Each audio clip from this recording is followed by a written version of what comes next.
Assalamualaikum warahmatullahi wabarakatuh. Perkenalkan, nama saya Septi Korida dari kelas asuransi B dengan NIM 2214345. Di sini saya akan menjelaskan bab 5 tentang teori produksi. Apa sih teori produksi itu? Teori perilaku produsen perusahaan memiliki banyak analogi dengan teori perilaku konsumen. Misalnya, bila konsumen mengalokasikan dananya untuk konsumsi, produsen mengalokasikan dananya untuk penggunaan faktor produksi atau yang akan diproses menjadi output.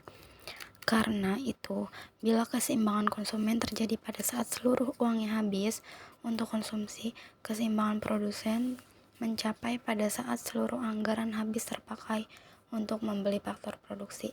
Dalam mengonsumsi barang berlaku the law of diminishing marginal utility atau yang disebut dengan LDMU, sedangkan dalam penggunaan faktor produksi berlaku the law of diminishing return atau yang disebut dengan LDR. Produsen juga memiliki pengetahuan yang lengkap, perfect concluded atas faktor produksi yang dibelinya. Akhirnya, bila konsumen berupaya mencapai kepuasan maksimum, maka produsen berupaya mencapai tingkat produksi maksimum. Pemahaman kita mengenai perilaku konsumen akan memudahkan pemahaman mengenai perilaku produsen. Di sini ada 3 kriteria dari faktor produksi. Yang pertama itu dimensi jangka pendek dan jangka panjang. Apa sih dimensi jangka pendek dan jangka panjang itu? Baik, saya jelaskan. Dalam aktivitas produksinya, produsen perusahaan mengubah berbagai faktor produksi menjadi barang dan jasa. Berdasarkan hubungannya dengan tingkat produksi, faktor produksi dibedakan menjadi faktor produksi tetap, fixed input, dan faktor produksi variabel, variable input. Faktor produksi yang jumlah penggunaannya tidak tergantung pada jumlah produksi.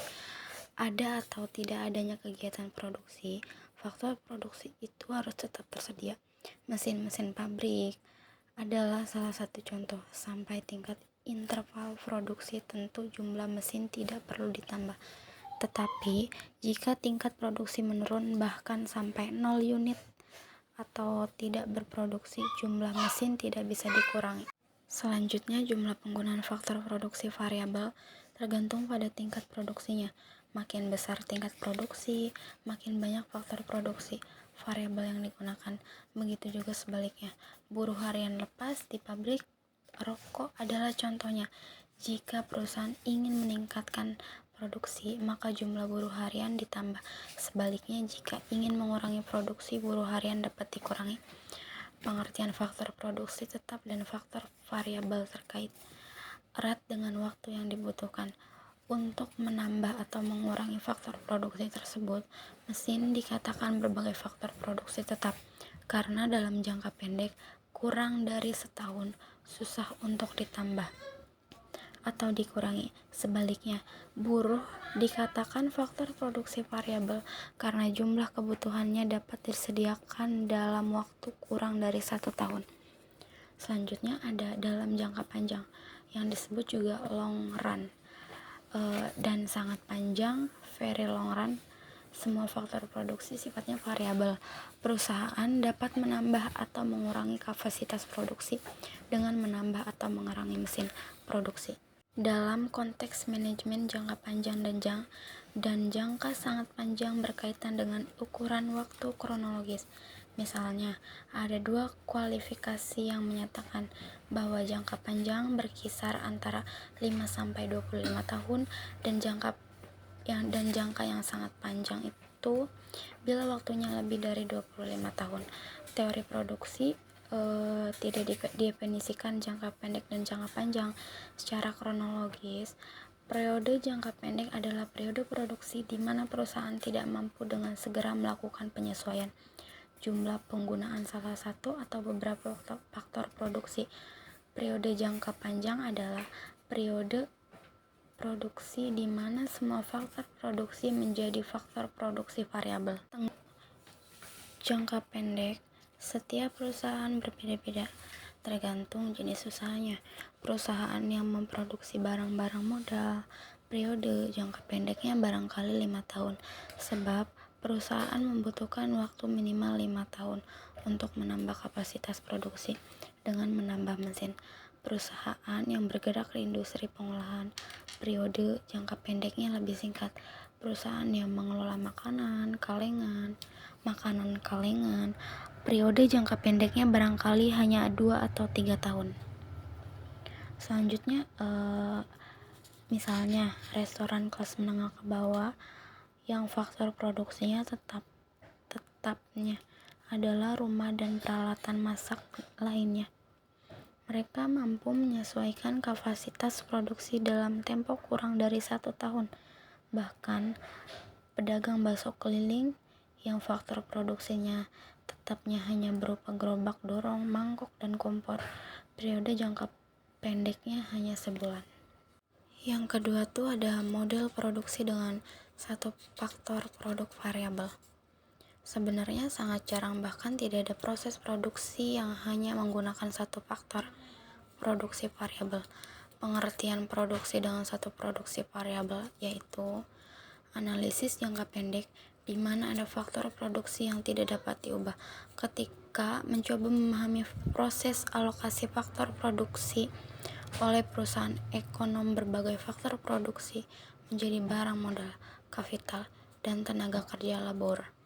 Hubungan matematis penggunaan faktor produksi yang menghasilkan output maksimum disebut fungsi produksi seperti di bawah ini. Di sini ada rumus dari 5.1 yang menyatakan bahwa Q sama dengan F atau KL, di mana Q itu tingkat output, K itu barang modal, L itu tenaga kerja atau buruh. Dalam model produksi satu faktor produksi variabel, barang modal dianggap faktor produksi tetap. Keputusan produksi ditentukan berdasarkan alokasi efisiensi tenaga kerja. Dari model produksi dengan satu faktor produksi variabel itu, di sini ada karakteristiknya. Yang pertama, produksi total, produksi marginal, dan produksi rata-rata. Apa sih produksi total itu? Produksi total itu adalah banyaknya produksi yang dihasilkan dari penggunaan total faktor produksi. Produksi marginal atau marginal produk adalah tambahan produksi karena penambahan penggunaan 1 unit faktor produksi.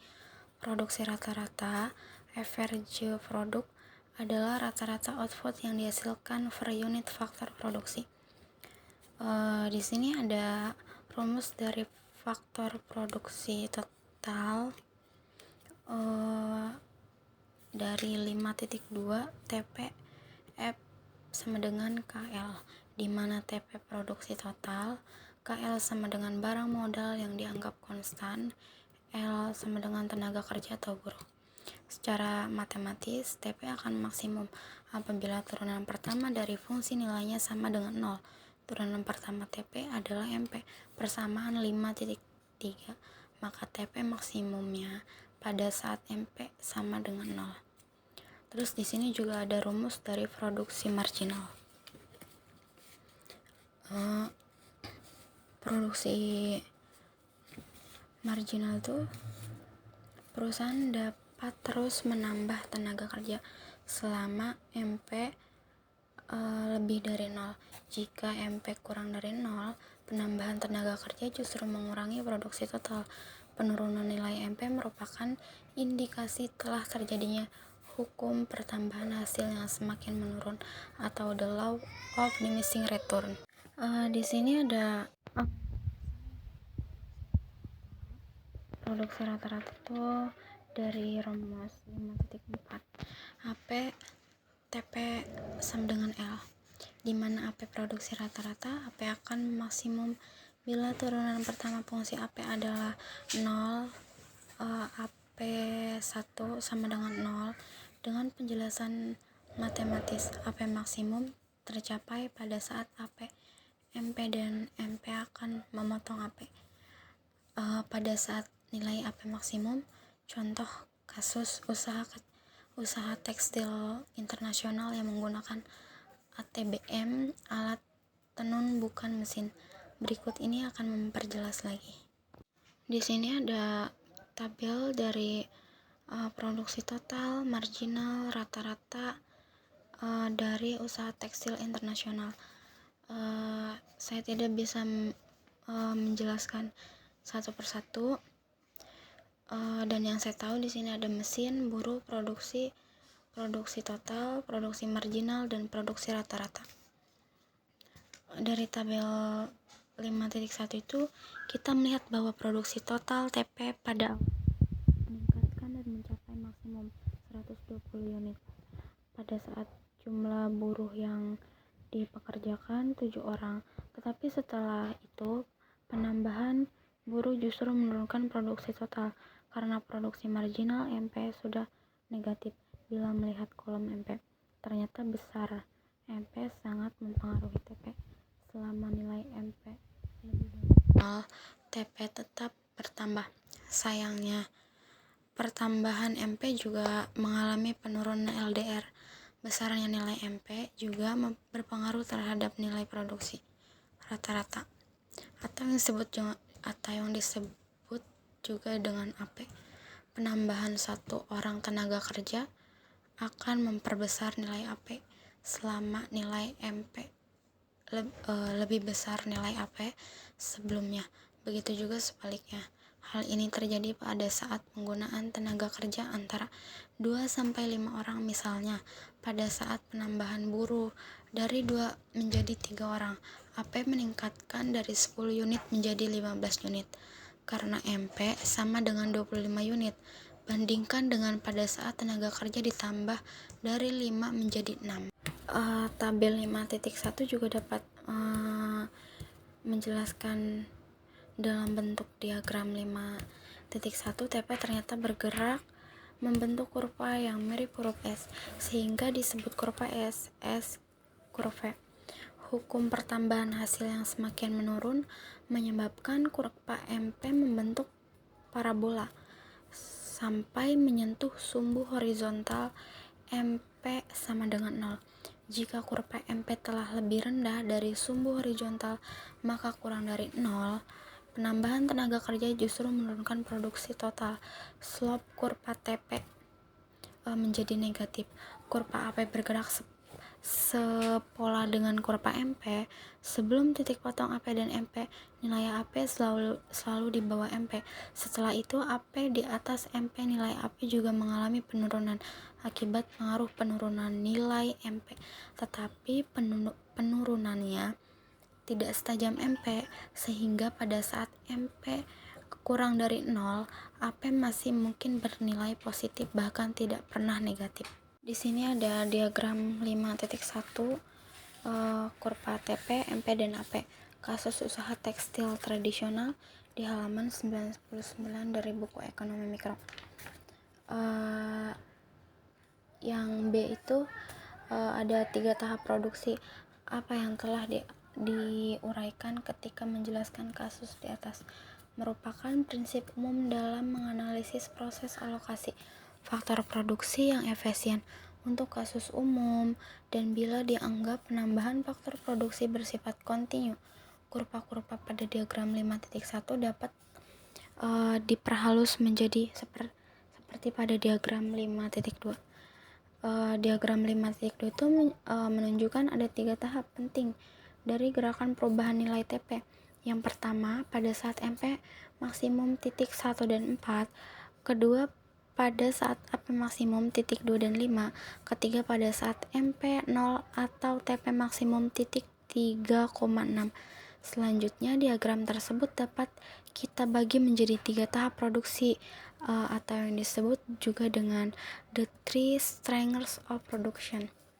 Yang pertama tahap pertama ada strength 1 sampai pada saat kondisi AP maksimum.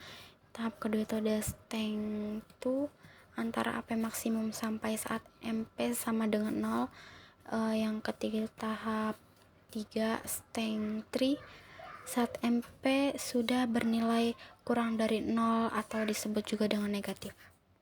Di sini ada diagram 5.2 kurva TP, MP, dan AP. Output tenaga kerja di halaman 101. Tahap pertama itu penambahan tenaga kerja akan meningkatkan produksi total maupun produksi rata-rata. Karena itu hasil yang diperoleh dari tenaga kerja masih jauh lebih besar dari tambahan upah yang harus dibayarkan. Perusahaan rugi jika berhenti produksi pada tahap ini. Slope kurva TP meningkat tajam. Tahap kedua itu karena berlakunya LDR bagi produksi marginal maupun produksi rata-rata mengalami penurunan. Namun demikian, nilai keduanya masih positif. Penambahan tenaga kerja akan tetap menambah produksi total sampai mencapai nilai maksimum. Slope kurva TP dan datar sejajar dengan sumbu horizontal. Di tahap ketiga itu ada perusahaan tidak mungkin melanjutkan produksi karena penambahan tenaga kerja justru menurunkan produksi total. Perusahaan akan mengalami kerugian. Slope kurva TP negatif. Dengan demikian, perusahaan sebaliknya berproduksi di tahap 2. Yang menjadi pertanyaan adalah di titik mana perusahaan berhenti menambah tenaga kerja. Baik saya jelaskan di sini. Secara sistematis, perusahaan akan berhenti menambah tenaga kerja pada saat tambahan biaya marginal cost yang harus dibayar adalah sama dengan tambahan pendapatan marginal review diterima. Jika tambahan biaya masih lebih kecil dari tambahan pendapatan, perusahaan akan menambah tenaga kerja. Begitu sebaliknya, tambahan biaya dalam hal ini adalah upah atau yang disebut juga dengan wage tenaga kerja. Tambahan pendapatan adalah produksi marginal dikalikan harga jual barang.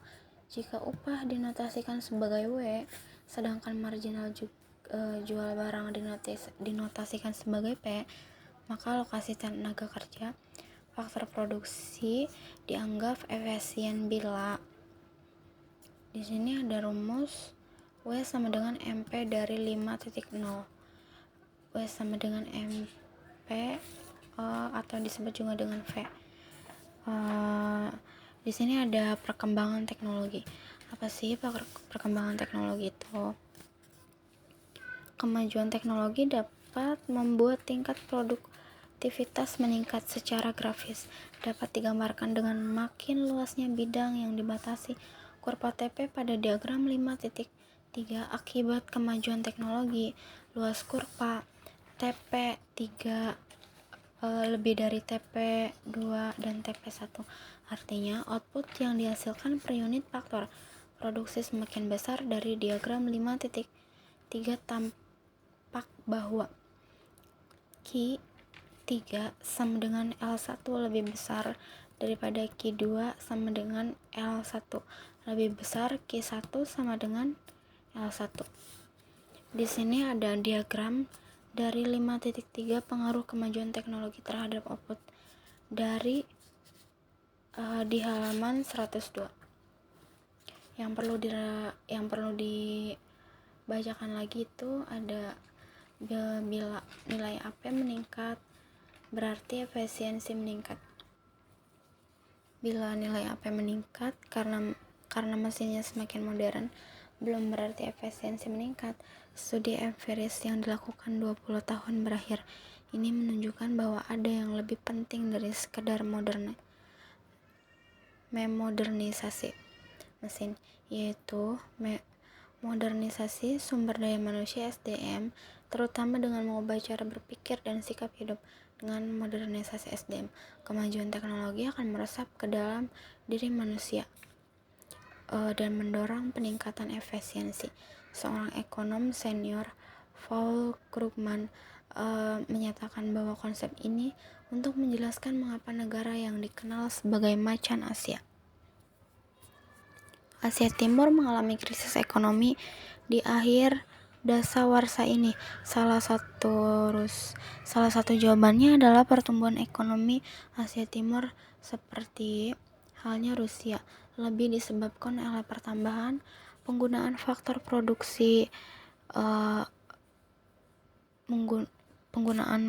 produksi barang modal dan tenaga kerja. Tidak ada peningkatan efisiensi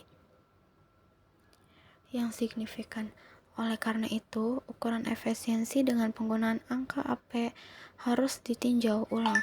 Paul Krugman kemudian mengusulkan TFP, Total Factor Produksi, sebagai ukuran efisiensi pada prinsip metode dan ingin memisahkan pengaruh barang modal, teknologi, dan SDM terhadap pertumbuhan ekonomi. Dari pemisahan itu akan terlihat apakah ada kemajuan efisiensi yang signifikan. Angka pertumbuhan TFP yang besar mengindikasikan perkembangan efisiensi yang semakin signifikan. Yang ketiga dari faktor produksi itu ada model produksi dengan 2 faktor produksi variabel.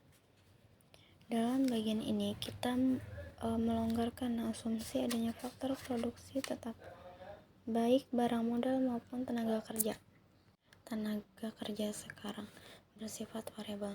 Namun yang harus diingat bahwa pelonggaran asumsi ini masih tetap terlalu menyederhanakan persoalan, sebab dalam kenyataan faktor produksi variabel yang digunakan dalam proses produksi lebih dari 2 macam. Dalam studi ekonomi yang lebih lanjut, pembahasan alokasi faktor produksi lebih dari 2 macam faktor produksi secara efisien akan menggunakan model dari 2 macam faktor produksi. Secara efisien menggunakan model ekonometrika. Dalam model produksi 2 faktor produksi variabel ini, analisis cukup menggunakan penjelasan grafis dan matematika yang sederhana. Selanjutnya di situ ada 3 contoh kurva dari faktor produksi yang sudah saya gambarkan di PPT berikut. Di sini ada beberapa model dari faktor produksi 2 variabel.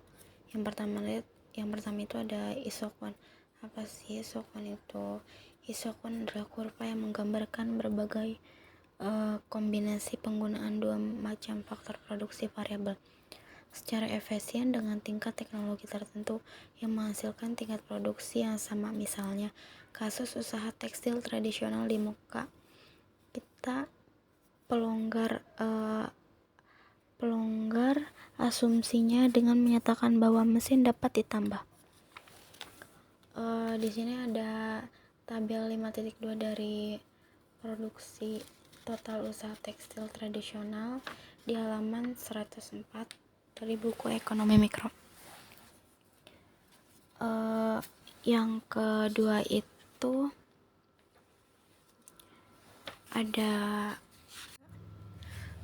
ada perubahan output karena perubahan skala penggunaan produksi. Di sini ada perubahan output karena perubahan skala penggunaan faktor produksi. Disebut juga dengan konsep yang ini menjelaskan beberapa besar output berubah bila jumlah faktor produksi dilipat gandakan. Yang C itu ada perkembangan teknologi. Kemajuan teknologi memungkinkan peningkatan efisiensi penggunaan faktor produksi. Tingkat produksi yang sama dapat dicapai dengan penggunaan faktor produksi yang lebih sedikit. Diagram dari diagram 5.12 menggambarkan hal tersebut karena kemajuan teknologi tingkat produksi 90 unit dari Q90 periode pertama dapat dicapai dengan penggunaan faktor produksi yang lebih sedikit dengan Q90 periode kedua. Seorang ekonom bernama Hicks mengklarifikasikan kemajuan teknologi berdasarkan pengaruhnya terhadap kombinasi penggunaan faktor produksi. Bila kemajuan teknologi mengakibatkan porsi penggunaan barang modal menjadi lebih besar dibanding tenaga kerja, disebut teknologi padat awal, capital using atau capital intensif. Sebaliknya, jika menyebabkan porsi penggunaan tenaga kerja menjadi lebih besar, disebut teknologi padat karya. Jika tidak mengubah porsi rahasia faktor produksi tetap, disebut teknologi netral teknologi. Perubahan-perubahan ini dapat dilihat dari angka MRTS yang tercermin dari perubahan sudut kemiringan isokon. Hal-hal itu digambarkan dalam diagram 5.13 sebagai berikut. Diagramnya ada di halaman 112. Yang D itu ada kurva anggaran produksi atau disebut dengan ISO cost. Kurva anggaran produksi itu adalah kurva yang menggambarkan berbagai kombinasi penggunaan dua macam faktor produksi yang memerlukan biaya yang sama. Jika harga faktor produksi tenaga kerja adalah upah W dan harga faktor produksi barang modal adalah sewa R, maka kurva ISO cost atau I adalah I sama dengan RK tambah WL. Sudut kemiringan kurva ISO cost adalah rasio harga kedua faktor produksi jika terjadi perubahan harga faktor produksi. Kurva I berotasi jika yang berubah adalah kemampuan anggaran. Kurva ISO cost bergeser sejajar. Dalam diagram 15, kurva anggaran produksi ISO cost ada mesin dan tenaga kerja, rotasi kurva ISO cost dan pergeseran kurva ISO cost. Yang kelima itu ada keseimbangan produsen. Keseimbangan produsen terjadi ketika kurva 1 bersinggungan dengan kurva Q. Titik persinggungan itu kombinasi penggunaan kedua faktor produksi akan memberikan hasil output yang maksimum. Keseimbangan dapat berubah karena perubahan kemampuan anggaran maupun harga faktor produksi. Analisis perubahan keseimbangan produsen analogis dengan analisis perilaku konsumen. Perubahan jumlah faktor produksi yang digunakan merupakan interaksi kekuatan substitusi. Efek skala produksi output. Karena itu produsen juga mengenal faktor produksi interior, yaitu faktor produksi yang penggunaannya justru menurun. Bila kemampuan anggaran perusahaan meningkat, kemampuan produksi juga meningkat. Misalnya, tenaga kerja adalah faktor produksi inferior. Jika tingkat produksi ditingkatkan, jumlah penggunaan ternyata berkurang. Perusahaan lebih menyukai menambahkan barang atau mesin. Dalam mencapai keseimbangannya, produsen selalu berdasarkan prinsip efisiensi, yaitu maksimalisasi output atau yang disebut dengan output maximization atau minimalisi biaya, cost minimization. Prinsip maksimalisi output menyatakan bahwa dengan anggaran yang sudah ditentukan dicapai output maksimum. Diagram 5.16. Prinsip minimalisi biaya menyatakan target output yang sudah ditetapkan harus dicapai dengan biaya minimum. Di sini ada diagramnya di halaman 114 tentang prinsip efisiensi. Keputusan maksimalisasi output atau minimalisasi faktor produksi sangat tergantung pada tujuan atau misi yang diemban. Perusahaan atau lembaga perusahaan umumnya memiliki tujuan maksimalisasi laba, sehingga biasanya prinsip efisiensi perusahaan adalah maksimalisasi output. Tetapi lembaga-lembaga yang tidak berorientasi laba maksimum, near laba atau non-profit, seperti lembaga-lembaga swadaya masyarakat, menggunakan prinsip minimalisasi biaya. Pada kondisi-kondisi tertentu, perusahaan pun dapat menggunakan prinsip-prinsip minimalisi biaya. Misalnya, badan usaha milik negara BUMN yang bergerak di bidang penyediaan jasa publik tentu menggunakan prinsip minimalisasi biaya. Yang F itu ada pola jalur ekspansi atau yang disebut dengan expansion fat. Tujuannya perusahaan adalah maksimalisasi laba. Untuk mencapai tujuan itu, dalam jangka pendek maupun jangka panjang, perusahaan harus tetap mempertahankan efisiensinya. Biasanya perusahaan menetapkan target yang akan dicapai setiap tahunnya, yang harus dicapai dengan biaya minimum. Dalam jangka panjang, perusahaan memiliki tingkat fleksibilitas lebih tinggi dalam mengombinasikan faktor produksi. Dari diagram 5.17a menunjukkan keseimbangan awal di titik A. Persinggungan garis anggaran 1 sama dengan 1 dengan isokuan Q sama dengan 1. dalam jangka pendek jika perusahaan ingin mengubah kombinasi faktor produksi seperti di titik B atau C. Tetap pada Q1 anggaran produksi harus ditingkatkan sampai ke 1, 2, padahal dalam jangka panjang dengan anggaran sebesar 1,2 pun output dapat dinaikkan ke Q2 dengan kombinasi penggunaan faktor produksi di titik D. Titik-titik keseimbangan tercapai pada tingkat MRTS itu yang konstan dan membentuk garis isoklin diagram 517A menunjukkan bahwa titik-titik keseimbangan produsen adalah di titik A, D, K, L, dan seharusnya jika titik-titik keseimbangan tersebut dihubungkan akan dibentuk garis isoklin OS. Garis isoklin OS tidak membentuk garis lurus karena seperti telah dinyatakan dalam jangka panjang perusahaan memiliki kemampuan mengubah kombinasi faktor produksi agar alokasi anggaran lebih efisien. Untuk fungsi produk skala hasil konstan atau constant return to scale CRS, isoklin berbentuk garis lurus OR. Hal ini karena dalam fungsi produksi CRS rasio faktor produksi tidak berubah, konstan diagram 517.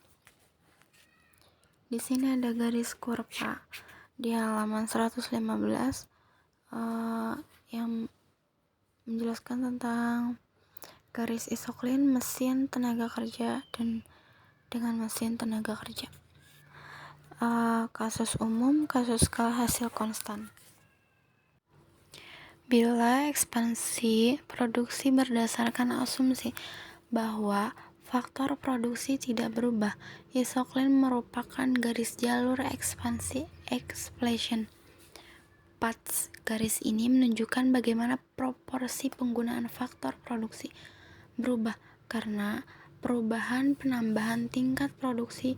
Bila harga faktor produksi dianggap tetap, diagram 518 menunjukkan jalur ekspansi pada umumnya, sedangkan diagram 518 untuk kasus skala hasil konstan CRS. Di sini ada diagram kurva dari jalur ekspansi expansion path di halaman 116. Di sini ada asumsi-asumsi dari isokuan. Yang pertama itu ada konveksitas. Konveksitas itu convexity. Asumsi convexity analogi dengan asumsi pada pembahasan perilaku konsumen, yaitu kurva I-diferensi yang menurun dari kiri ke kanan bawah, downward sloping. Produsen dapat melakukan berbagai kombinasi penggunaan dua macam faktor produksi untuk menjaga agar tingkat produksi tetap.